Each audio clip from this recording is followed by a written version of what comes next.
The night was meant to be simple, just another late-night show, just another celebrity interview.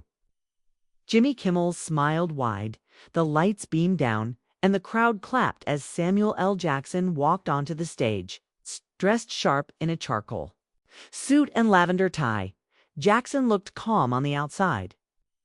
But something about his walk, slow and firm, made the air feel heavier than usual. The show began with laughter, small jokes, and casual questions about movies and fame. But then Kimmel shifted the tone. "You've been quite vocal lately," he said, grinning. "People say you're getting a little preachy." Samuel didn't laugh. He leaned forward slightly. "Preachy," he repeated, his voice smooth but sharp. "I call it using my damn voice." The audience chuckled, unsure if it was still okay to laugh. Kimmel, sensing the tension, pushed further. "Right?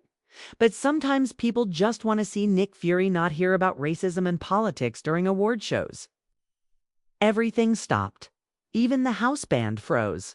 Samuel's face didn't change, but his eyes grew colder. "So you brought me here," he said slowly, "not to talk about the work I've done, but to question my right to speak off camera."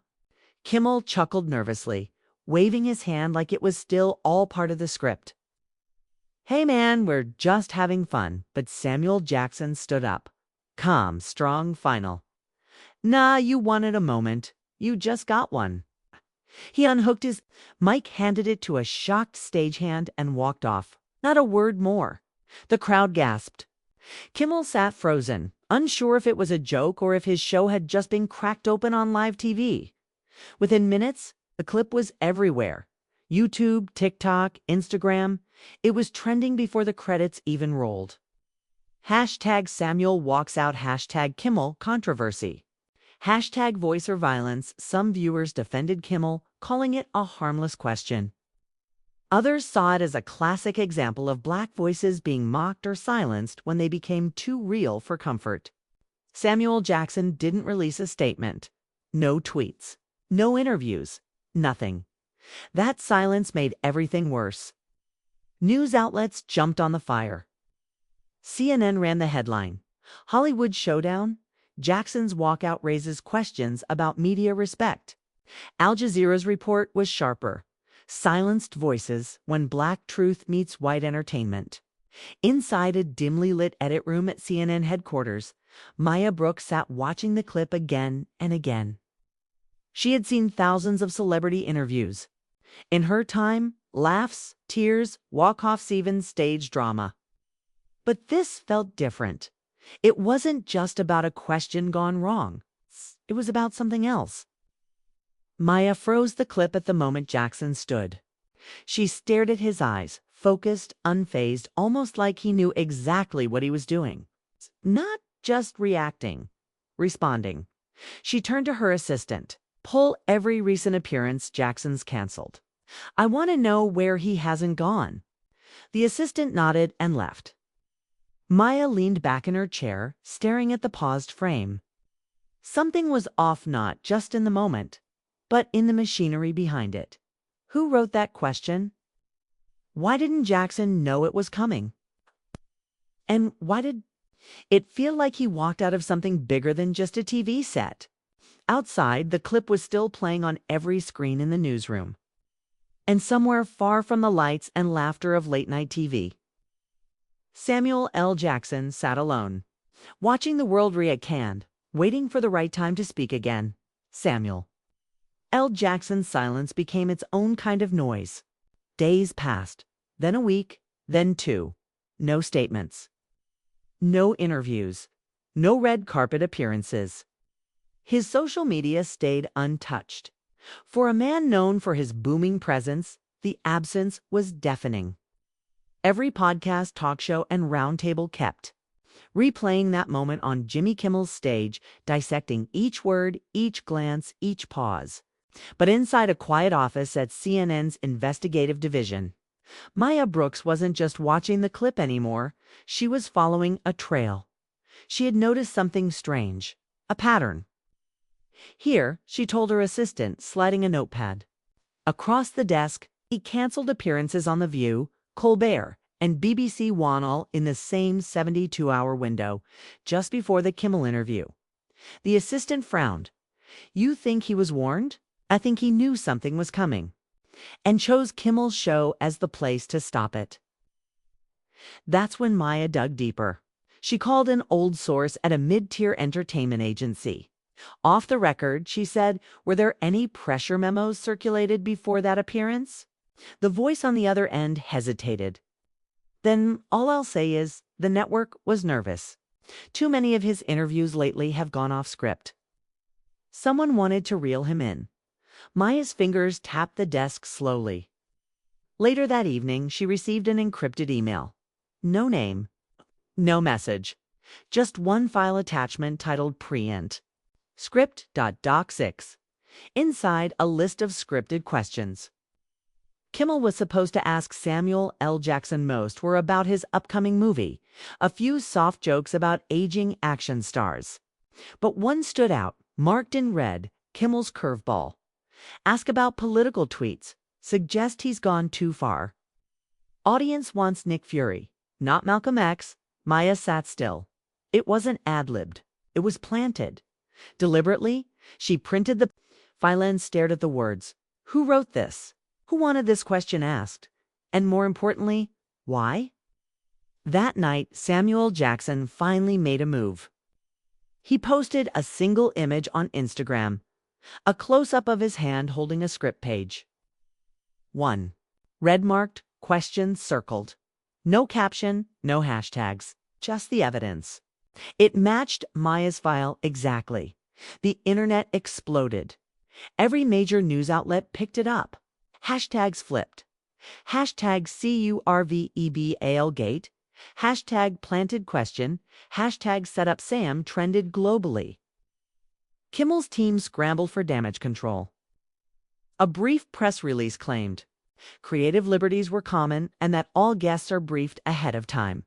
But it didn't answer the real question. Why this one question? Why that tone? Behind the scenes, network executives met in closed rooms. Legal teams were activated. PR managers worked overtime. But the fire had already spread. By morning, Al Jazeera had launched a full special report titled Manufacturing Outrage, Media, Control, and the Silencing of Dissent. They called Maya Brooks for a guest appearance. She declined for now. She had more to learn first. 3 days later, a new tip arrived. A short voice memo from an anonymous number. You're looking in the right place. But it's not just about Samuel. This is bigger. Look into Operation Cypher. Start with a name, Darian Cole. He runs talent risk assessments for global media contracts. Start pulling those threads. Maya rewound the message 5 times. The voice was disguised. The name unfamiliar. But the term Operation Cypher sent a chill down her spine. She began searching public databases, scanning for any mention of Darian Cole. Nothing in plain sight. Until she cross-referenced broadcast talent compliance logs. There he was, a discreet advisor for multiple networks. Shadow player, tasked with monitoring celebrity behavior, political volatility, and social engagement risk scores. The more she searched, the more it became clear. This wasn't just about a question on a talk show.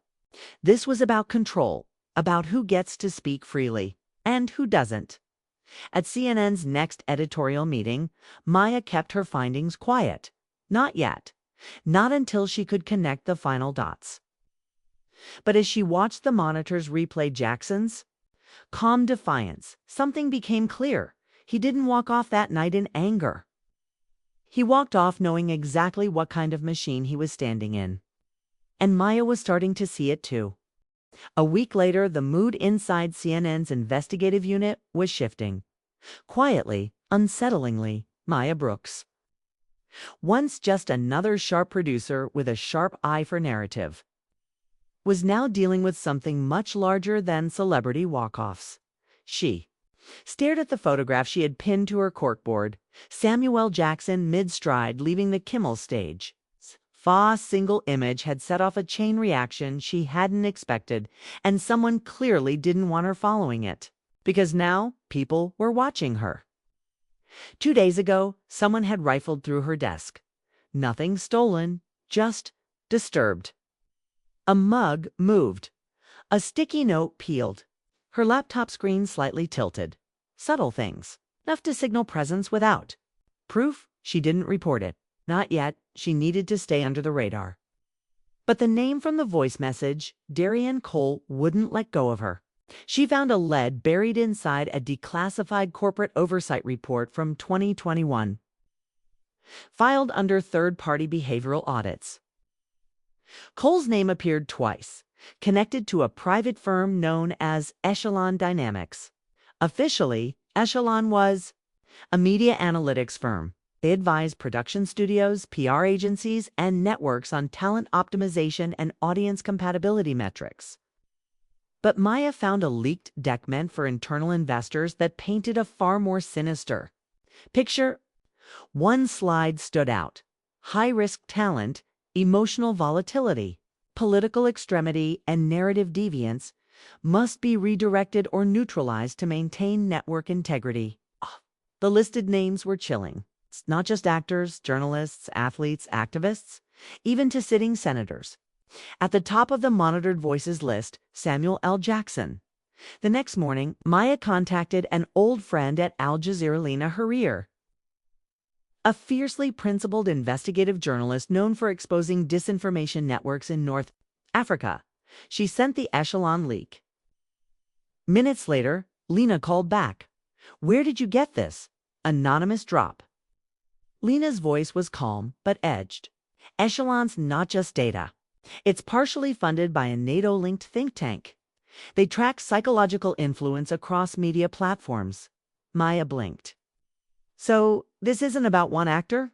"No," Lena said. "It's about control of public thought through entertainment.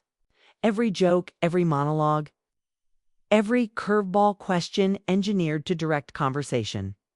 Quietly, without anyone knowing, Lena offered to co-publish a joint investigation." Maya hesitated. "I'm not ready," she said.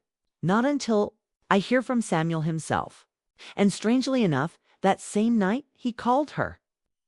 The number came up as blocked. The voice was unmistakable. "You're the one who found the script," Samuel said. Maya sat upright. "I didn't mean to draw you in too. You didn't draw me. I walked into it. But you're close to something now. It's closer than most ever get." "Then tell me," she said. "What is Operation Cipher?" There was silence. "Then Cipher is the protocol they use when a public figure goes off script too many times. It starts with jokes, then headlines, then contracts. They bury your relevance under noise. Not censorship and visibility. But why target you?" "Now I spoke too clearly," he said. "And the wrong people were listening." He gave her a name, a meeting point. "If you want the truth, come alone. No phones, no network cameras. Tomorrow night, Griffith Park, Southridge Path. Midnight." Then the line went dead. Maya sat for a long moment in her office, heart racing. She turned off the lights, looked out at the dark glass skyline of Atlanta. Something deep inside her stirred. Not fear, but focus. This wasn't a media story anymore. It was a political thriller unfolding in real time. A war of narrative, identity, and power. And now she had a choice: walk away or walk straight into the shadows to find what lay beneath the noise. She grabbed her coat, took the file, and left the building. Not a word to anyone. The air in Griffith Park was thick with midnight mist, the kind that makes every footstep echo a little louder and every shadow feel like it's watching. Maya Brooks stood by the South Ridge trailhead, her coat zipped too, her chin heart-pounding. She had followed hundreds of leads before, but none that led her off the grid like this. She looked around, no sign of Samuel L. Jackson. Just trees, silence, and the dull hum of Los Angeles in the distance. Her phone was locked in her car, per his instructions. No wire, no mic. Just her and her questions. At exactly 12:07 a.m., a figure emerged from the dark path. "Thought you'd be taller," Samuel said, stepping into the moonlight. His voice was calm, but his eyes scanned the area behind her. "I thought you'd be hiding in a bunker," she replied. "I was, until you found Echelon." He motioned for her to walk. They moved together quietly along the ridge, every step laced with suspense. "Q said something about a script," Maya said finally. "What script?" He stopped. "They don't write TV scripts anymore," he said. "They write reality. Talk show interviews, scandals, spontaneous breakdowns, all part of what they call emotional narrative engineering." Who's they? A consortium, corporations, political strategists, tech platforms. They've learned that you don't need to silence someone to kill their influence. You just surround them with noise. Maya nodded slowly. "And the walk-off. That wasn't scripted. That was real," Samuel said. "But it wasn't supposed to happen." He turned to her. "They wanted me to play a part. Let Jimmy corner me, turn my activism into a punchline. It was bait. They knew I'd react. Then, why show up at all? Because my contract required it. They own part of the distribution rights to my latest film. Miss an appearance, lose millions. And they knew I'd never walk away from the crew who worked on that movie. So I showed up and I walked off anyway." Maya took it in. The layers, the control, the manipulation. But how deep does this go? Samuel pulled a folded paper from his pocket. "This is a draft for a new late-night segment Kimmel was preparing. Didn't air, but it was greenlit by Echelon's oversight team. The title," he handed it to her. "Playing the Race Card. How Celebrities Hijack Serious Conversations." It wasn't a joke. It was strategy. "They're preparing the audience to distrust people who speak out," Samuel said. "To laugh when someone speaks the truth, 'cause laughter's the easiest way to kill credibility." A sudden rustle in the trees stopped. Them both? They turned. No sound, no movement. Samuel whispered, "We have 5 minutes, maybe less." He handed her a USB drive. "That contains the internal memo logs from Echelon Dynamics. Meeting transcripts, monitoring reports, even talent dossiers. You'll see who else they're targeting. News anchors, athletes, politicians." Maya looked down at the drive, its weight suddenly immense in her hand. "What happens if I run this?" "They'll come after you," he said simply. "Not with guns, with stories, leaks, scandals. Fabricated clips. You'll be trending for the wrong reasons. You'll be forced to explain things you never said. That's how they bury people now." She was quiet for a moment. "Why me?" Samuel looked at her with something close to respect. "Because you didn't flinch. You looked at the noise and asked what was underneath." From the woods, another rustle. Then, suddenly, headlights. Far off, down a dirt path, 2 black SUVs rolled toward the ridge. "No phones, no tracking, huh?" Samuel muttered. "I left it in the car. They didn't track you. They tracked me."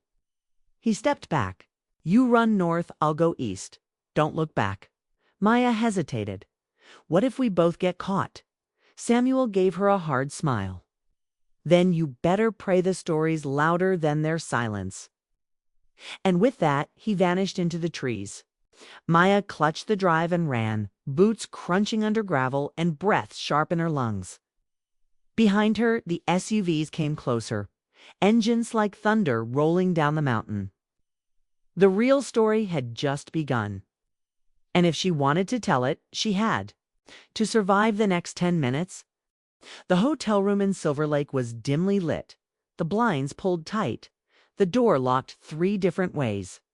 Maya Brooks sat cross-legged on the carpeted floor, laptop open, USB drive plugged in, headphones on.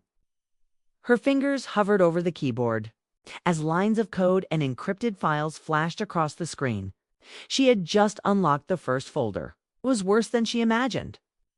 The documents were time-stamped, official, and chillingly precise. Meeting transcripts from narrative engineering sessions listed celebrity names and incident planning.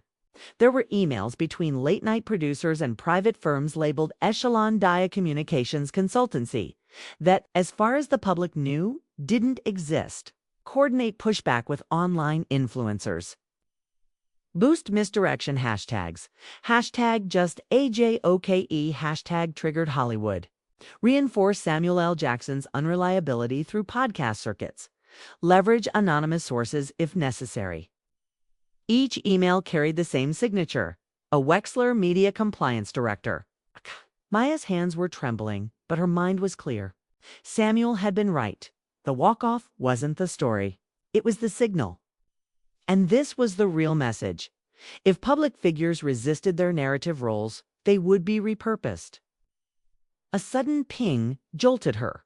An anonymous encrypted chat window popped up on the screen. Greater than Wexler is on to you. Get offline. Maya blinked. Before she could type, the cursor vanished. Her Wi-Fi connection dropped. Then the laptop went black. Her heart pounded. She yanked the USB and killed the lights. Outside the hotel window, a car passed slowly. Not uncommon in L.A., but it felt wrong. Too slow, too quiet. Her phone vibrated, no number. A voicemail came through, Maya played it. Just static at first. Then a voice. You have something that doesn't belong to you. You're not ready for the consequences. She stood still, pulse in her ears. Then another sound in the room. A second phone. Her backup, the one she used for sensitive sources, was on airplane mode. It had no SIM card, but it was ringing. That meant one thing. They had breached it. She grabbed her bag, packed the laptop, slipped the drive into a hidden pocket in her jeans, and bolted out the back stairwell, down 3 floors, out the alley exit into the city night. She didn't run, not yet. Running would confirm fear.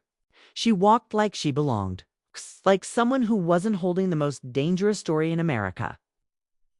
Half a mile down, in an all-night diner, she finally called the only person she could trust now.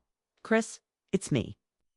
Chris Medina, former NSA analyst turned freelance data journalist, picked up after 2 rings. Tell me you didn't plug it in. I did, but I cloned it first. There was a pause, a beat of impressed silence. Okay, good. Then you've got about 6 hours before they nuke every server connected to you. They already tried. I need extraction, somewhere off-grid. Meet me at Union Station.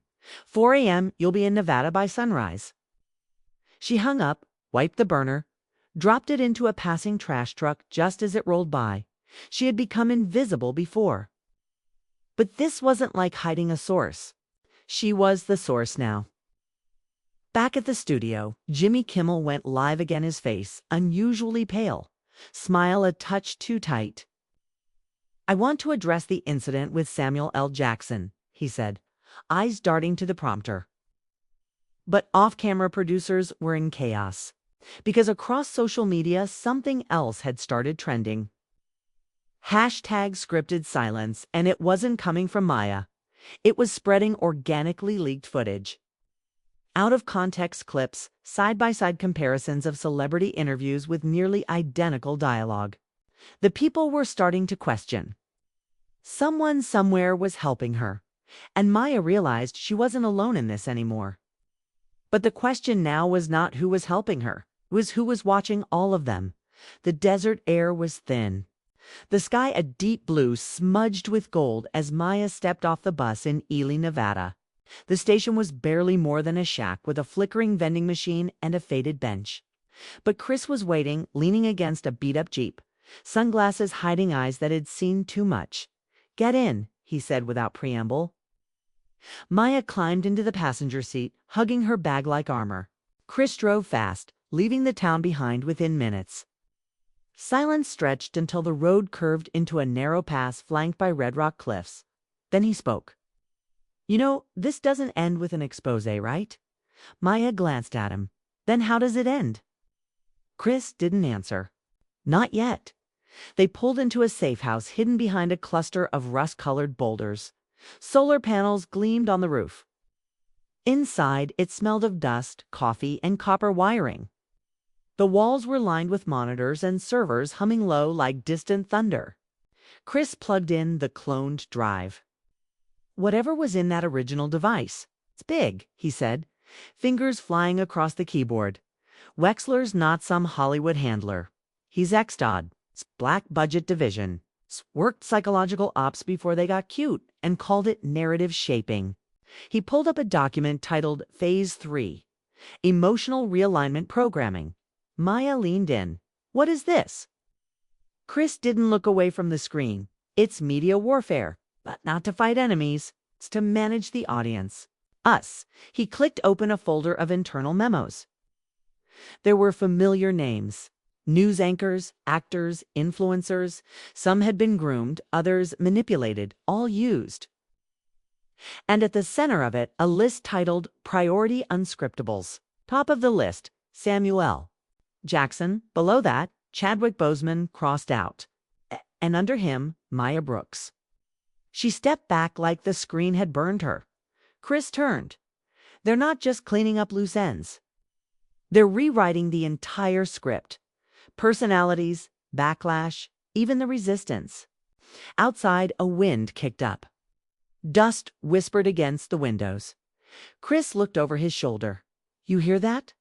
They froze. Faint, rhythmic thud, not mechanical. A chopper. He moved fast, shutting down systems, grabbing hard drives, and stuffing them into a go bag. They're here early. They weren't supposed to trace this location for another 24 hours. Maya's voice cracked. What do we do? Chris opened a trapdoor under the desk. We leave. There's a tunnel to a dry creek bed. It's 3 miles. If we make it, there's a plane waiting. They descended into darkness, flashlights slicing through dust and cobwebs. The sound of rotor blades grew louder. And then faintly above them, shouting. They've breached the house, Chris said. But they don't know about the tunnel yet. They ran. The tunnel was tight and hot. Chris led Maya close behind. Their footsteps echoed off stone in fear. When they finally emerged into the open, the sun had begun to rise, a blood-orange sliver behind the hills. In the distance, a small private plane waited near an abandoned airstrip. Maya sprinted. Chris trailed, scanning the ridge. Then came the shot, a whip crack that echoed like lightning. Chris went down. Maya screamed, dropping beside him. He was hit in the shoulder, bleeding but alive. Go, he hissed. Take the bag, get on that plane.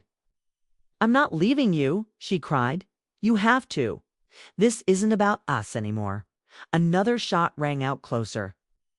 Maya gritted her teeth, yanked him to his feet, and half-dragged him toward the plane. The pilot saw them and started the engine. They reached the door. Chris collapsed inside. Maya threw herself in after him. The plane lifted just as 2 black SUVs skidded into view on the ridge. Gunfire followed them into the sky. Inside the cabin, Maya stared at Chris pale, clenching his teeth. I'm sorry, she whispered. He smiled weakly. Don't be. You just broke the script. As the plane climbed higher, Maya opened her laptop again. This time, she hit send. The documents began uploading to servers across the globe. Mirrored to independent journalists, encrypted archives, and dark web Dropboxes. There was no turning back now. The truth had wings. The plane touched down just after midnight on a secluded airstrip outside Reykjavik, Iceland. Snow clung to the tarmac, muffling the landing like a secret being kept. Maya helped Chris off the plane, his wound bandaged but still bleeding through. Waiting at the hangar was a tall woman in a parka, her face obscured by shadows. You're Maya? She asked in clipped English. Yes, I'm Inga. I run the Free Signal Collective. Maya nodded. The name had come up in encrypted emails. Chris had shown her an independent global network of whistleblowers, archivists, rogue journalists, ghosts who survived on truth and paranoia. Inga helped them into a black Land Rover as they drove. Through the snowy dark, Maya checked her phone. The uploads had gone through. The files were out. Already being picked apart by investigative journalists, media scholars, and citizen analysts. CNN had gone dark for 30 minutes earlier in the day. Twitter had temporarily restricted hashtags related to the files. A segment with Trevor Noah had been cut mid-broadcast. YouTube was wiping videos within minutes of posting, but it was too late. The story had gone viral in the old-school way. USB's peer-to-peer shares, zines, live protests. Maya's face had been deepfaked a dozen times, her location spoofed. Her name trending across languages she couldn't even read. They were calling it the walk-off tapes.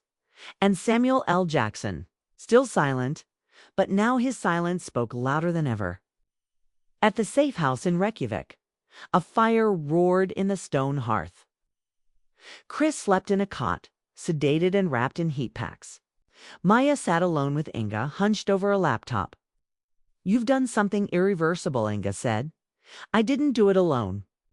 Inga smiled faintly. "No, but they'll only come for your face." Maya stared at the screen. A new video had begun circulating, a previously unseen interview clip of Jimmy Kimmel dated 2 weeks before the Jackson incident. He was sitting with an unknown man in a studio not used for broadcast. Their conversation was muffled, but a few words stood out. Frame it like outrage. People love watching tension. Make him walk. Kimmel's laugh was uncomfortable. He might actually. The man leaned forward. Good, even better if he does. Maya paused the video. It was real. The setup. The manipulation. Her heart sank deeper than she thought possible. And then her email pinged. An address, she. Didn't recognize, no subject line. One attachment, a video file labeled simply Final Cut. She opened it. It was Samuel, a dark room, a single camera. No makeup, no set. Just him, staring into the lens. "I didn't walk off because I was angry," he said quietly. "Walked off because I saw the strings, and I refused to dance." He inhaled. "They've turned pain into a production. Grief into ratings. Rage into currency. But what happens when the audience sees the script?" He looked away, then back. "I'm not a hero. I'm tired and I'm scared. But I will not be your puppet." The video ended. Maya uploaded it within seconds.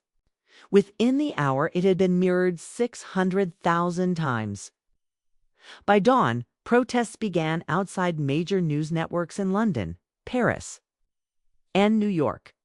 Anonymous masked screens played Jackson's video on loop in Times Square. Civil rights groups joined forces. With media reformists, Black artists and actors called for a strike. No appearances, no interviews, no participation until narrative control was dismantled. In D.C., a special Senate committee was formed to investigate private government media collusion. Subpoenas were issued. Kimmel issued a statement. Cold, calculated. "Comedy is a tightrope," he said. "Sometimes you fall." It didn't work. Maya, now in hiding again, watched the shift unfold. The dismantling of a facade, decades in the making. Chris woke the next day, wincing in pain, and asked, "Did it work?" Maya didn't answer at first. Then, "It's not over." "But they're bleeding now." He smiled. "Good. Let them feel it." Outside, the snow fell quietly. The world wasn't fixed. But it had changed. And in the silence that followed, truth had finally spoken, not with a scream, but with a walk.